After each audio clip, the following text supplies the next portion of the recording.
Hey, good morning, y'all. Jesus is Lord. Yes, sir, the word works. I'm going to tell you a story today. We've been talking about you have what you say. This goes back about 30 years ago, maybe a little more than that. We had moved back from Baltimore, Maryland. I had an old car that was a dog car that I'd paid $100 for, and it finally died.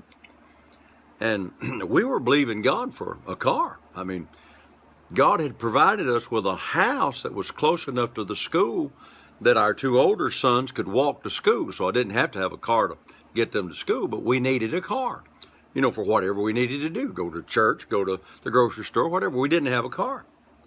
Well, I had to take a truck over to Atlanta, Georgia. And while I was over there, an acquaintance of mine, good friend of mine then, still is, he gave me a Mercedes. I'll never forget that day. So here I am that morning believing God for a car. Pat and I talked about it. We'd prayed for a car. We didn't tell my parents. We didn't tell anybody else, but we were broke, man. I mean, we were just learning this stuff. And so I went over there and he gave me a Mercedes-Benz. It was a pretty nice car. Needed a few repairs, but I was able to repair it there and drive it home. Well, a couple of months later, I'm driving from Birmingham up to Jasper, Alabama, and the left front wheel just rolled off of that thing and just run across the road. I had to stop on the side of the road and go pick it up. Had to hitchhike back home because I didn't have any money. Got a couple of rides and bought some parts, took it back up there, hitchhiked back up there and fixed it and drove it on home and said, well, that's kind of a unique deal. Well, about 2 weeks later, I was going somewhere, and the right rear wheel run off the side of the road, axle and everything. I mean, the whole thing just ran away. And I thought, golly, this is kind of unique. And so I thought, I'm going to pray about this. This is unheard of. So I said, Lord, this Mercedes was given to me. What's the deal here? I never heard of wheels just coming off like that, and I'm fairly mechanically inclined because I was able to buy the parts. They were rather expensive. Get a hitchhike back up there with the parts, axle and everything, wheel and everything, put it back on. And so I said, Lord, what caused that? Well, God gave me a little mini vision of the night that I got that car in Atlanta and drove it home, woke Pat up 2 o'clock in the morning. We were outside running around and around that car. And I said, thank God for the word. Thank God for this car. I'm going to drive this car till the wheels fall off. Here we are receiving what I've been saying. So I decided, okay, I'm going to fix that. So I went out there and laid hands on that car. I said, car, no wheels fall off of you hereafter forever.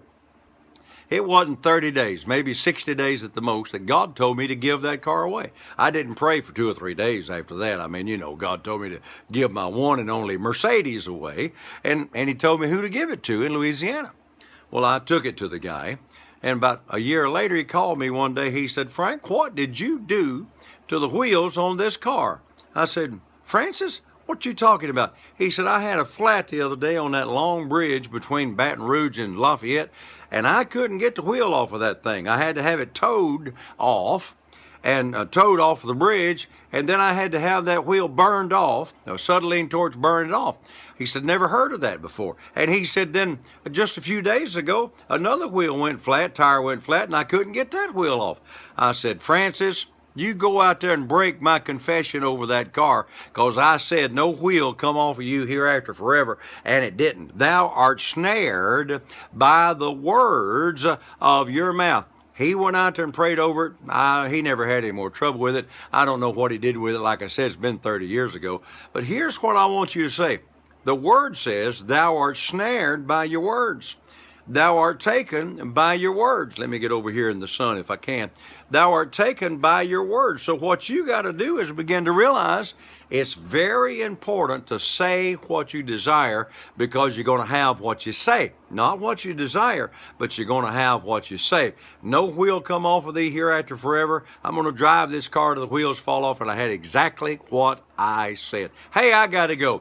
Until I'm with you tomorrow, saints, guard your mouth, guard your words. Remember, you're snared by your words. You're taken by your words. So watch out what you're saying. Hey, remember all day, thank God Jesus is Lord, and the word works.